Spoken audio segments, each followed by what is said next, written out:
ನೀವು ಅದ್ಗೆ ಬಾ ಒಳ್ಳೆಯವ್ರು ಕಲ, ಅವರಷ್ಟು ಒಳ್ಳೆಯವರು ಎಲ್ಲೂ ಇಲ್ಲ. ಏಯ್ ಯಾಕಲ್ಲ ಕಿವಿ ಮುಚ್ಕೊಂಡಿದ್ದೀರಾ? ಬಿಡ್ರಿ ತಂಡಿಗಳಿಗೆ ಕೇಳಿಸ್ಕೊಳ್ರಲ್ಲ.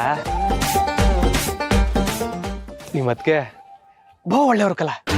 ನಮ್ಮವ್ವ ಅಷ್ಟೆಲ್ಲ ಬೂದ್ರುವೆ ಅತ್ತೆ ಬಗ್ಗೆ ನೀವು ಹಂಗೆಲ್ಲ ಕಟ್ಟಾಗ ಮಾತಾಡ್ಬಿಡಿ ಅಂತ ನನಗೆ ಬುದ್ಧಿ ಹೇಳ್ತಾರೆ. ಹ್ಞೂ ಕಣ್ರಲ್ಲ, ನಿಮ್ಮವ್ವ ಚಿಕ್ಕ ವಯಸ್ಸಿಂದ ನಿಮ್ಮನ್ನ ಹೆತ್ತು ಹೊತ್ತು ಸಾಕಿ ಕಷ್ಟಪಟ್ಟು ಬೆಳೆಸೋರೆ, ಅವ್ರ ಬಗ್ಗೆ ಏನೋ ಮಾತಾಡೋಕೆ ಹೋಗ್ಬಿಡಿ ಅಂದ್ಬಿಟ್ಟು ನನಗೆ ಹೇಳಿದ್ರು.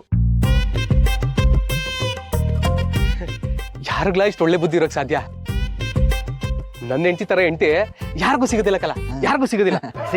ಅದೇನೋ ನಿಜ ಕೊಡ್ರೆ, ಅದಕ್ಕೆ ಅಂತ ಹೆಣ್ಣು ಎಲ್ಲೂ ಸಿಗಾಕಿಲ್ಲ. ಅದಕ್ಕೆ ಬೋ ಒಳ್ಳೆಯವರು. ಮನೆ ಬಿಟ್ಟ ಮ್ಯಾಗೆ ತಲೆ ತಗ್ಸ್ತೋರು ಆಫೀಸ್ಗೆ ಹೋದ್ಮ್ಯಾಕೆ ತಲೆ ಎತ್ತದ.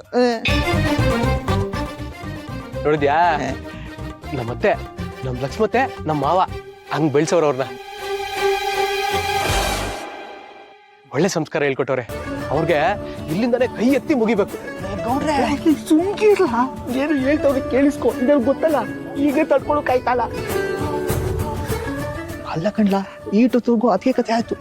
ಈಗ ನೋಡಿದ್ರೆ ಅದಕ್ಕೆ ಅವ್ರ ಅಪ್ಪ ಕತೆ ಶುರು ಆಗ್ಬಿಡ್ತಲ್ಲ. ಇನ್ನು ಹೊಸ ತಡ್ಕ. ಅವ್ರ ಅಣ್ಣ ಅತ್ತಿಗೆ ಅವ್ರ ವಂಶದ ಬಗ್ಗೆನೂ ಹೇಳ್ತಾರೆ. ಇವನು ಕಿವಿ ತೂತಾಯ್ತು, ನಮ್ಮಿಬ್ಬರಿಗೂ ಲೂಸ್ ಮೋಸನೆ ಶುರು ಆಯ್ತದೆ.